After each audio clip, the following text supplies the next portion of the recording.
తిరుపతి అలిపిరి తనిఖీ కేంద్రంలో TTD vigilance అధికారులు భారీగా నగదు స్వాధీనం చేసుకున్నారు. నగదుతో తిరుమలకు వెళ్తున్న వ్యక్తిని అధికారులు విచారిస్తున్నారు. 65 లక్షల రూపాయల నగదు తీసుకొచ్చినట్టు సమాచారం. తిరుమలలో కాయిన్స్ కోసం నగదును తీసుకువెళ్తున్నట్లు నిర్ధారించారు. అయితే అధిక మొత్తంలో డబ్బు తీసుకెళ్తూ ఉండడంతో విచారిస్తున్నారు. నగదుతో పాటు డబ్బు తెచ్చిన వ్యక్తిని టీటీడీ విజిలెన్స్ అధికారులు పోలీసులకు అప్పగించారు.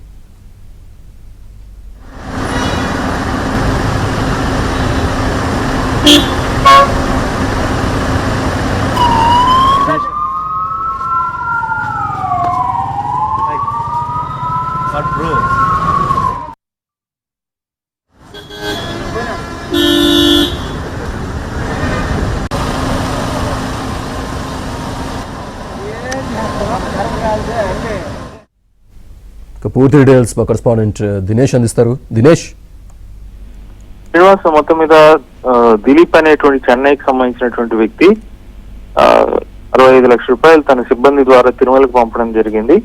వాళ్ళ వ్యాపారం చెన్నైలో తిరుమలలో ఉండేటువంటి 5 రూపీస్ కాయిన్స్, అలాగే 2 రూపీస్ కాయిన్స్, 1 రూపీస్ కాయిన్స్ ఏదైతే ఉండిలో పడుతుందో వాటిని తిరుమలలో ఉండేటువంటి స్టేట్ బ్యాంక్ ఆఫ్ ఇండియా ద్వారా తీసుకుని దాన్ని చెన్నైలో కమిషన్ బేస్ తో అంటే 100 రూపాయలకి 5 రూపాయల కాయిన్లు ఇచ్చేటప్పుడు 1-2 తప్పించి ఇవ్వటము లేదా ఆ రకంగా వాళ్ళు ఒక బిజినెస్ లాగా దాన్ని చేస్తున్నారు. అలా ఆ కాయిన్స్ ని తీసుకోవడానికి తన సిబ్బందిని అతను ఈ రోజు పంపడం జరిగింది. రెగ్యులర్ గా వచ్చే ఇది పైనగా ఉంది. అయితే ఎప్పుడైనా కూడా 10 lakhs వరకే పంపిస్తుంటాడు. అయితే ఈసారి 65 lakhs ఎవరో కొంతమంది తీసుకెళ్తున్నటువంటి వాళ్ళని చూస్తే వాళ్ళకి అంత డబ్బు ఎందుకు తీసుకెళ్తున్నారు, హుండీకి వేయడానికి ఏంటంటే వాళ్ళు సరైన సమాధానం ఇవ్వడంతో టీటీడీ విజిలెన్స్ వాళ్ళని తనిఖీల్లో పట్టుకొని అలిపిరి పోలీస్ స్టేషన్ కు తరలించడం జరిగింది.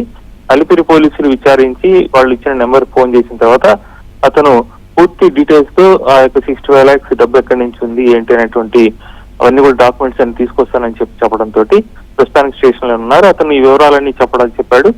65 lakhs తిరుమల బ్యాంక్ లో కట్టి కాయిన్స్ తీసుకుని చెన్నైలో బిజినెస్ చేస్తున్నట్టు చెప్పాడు. ఎంతో అతని కోసం వెయిట్ చేస్తున్నారు పోలీసులు. అతను వచ్చిన తర్వాత పూర్తి స్థాయిలో వివరాలు తెలిసే అవకాశం ఉంది. Right Dinesh, thank you.